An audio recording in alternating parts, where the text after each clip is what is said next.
আসসালামু আলাইকুম। আজকে করব চিকেন খিচুড়ি। এই জন্য প্রথমে মরিচ পেঁয়াজ ভাজতে দিয়ে দিয়েছি, তেজপাত, এলাচ, লং, দারচিনি সব কিছু দিয়ে চিকেনটা রেডি করে নিয়েছি। মরিচ পেঁয়াজ ভাজা হয়ে আসলে লবণ, হলুদের গুঁড়া, মরিচের গুঁড়া, আদা বাটা, রসুন বাটা, জিরা বাটা দিয়ে চিকেনটা দিয়ে ভালো মতো কষিয়ে নিব।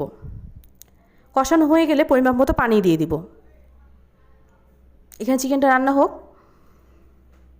এদিকে তোমরা যারা আমার ভিডিও দেখছো, আমার ভিডিও যদি ভালো লেগে থাকে অবশ্যই আমার চ্যানেলটা সাবস্ক্রাইব করে যাবে। চাল ডালও রেডি করে নিয়েছি খিচুড়ির জন্য। চিকেনটা রেডি হয়ে গেছে, মরিচ পেঁয়াজ ভাজতে দিয়ে দিয়েছি। মরিচ পেঁয়াজ ভাজা হয়ে আসলে লবণ, হলুদের গুঁড়া, মরিচের গুঁড়া, আদা বাটা, রসুন বাটা, জিরা বাটা দিয়ে চাল ডালটাও ভালো মতো ভেজে নিব। ভাজা হয়ে গেলে পরিমাপ মতো পানি দিয়ে দিব।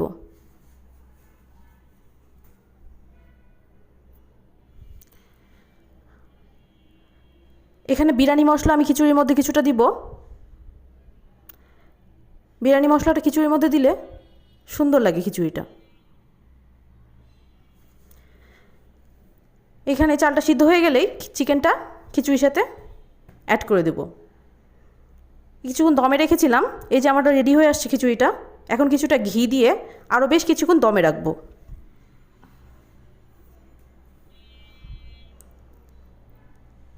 এই যে আমাদের তৈরি হয়ে গেল চিকেন খিচুড়ি।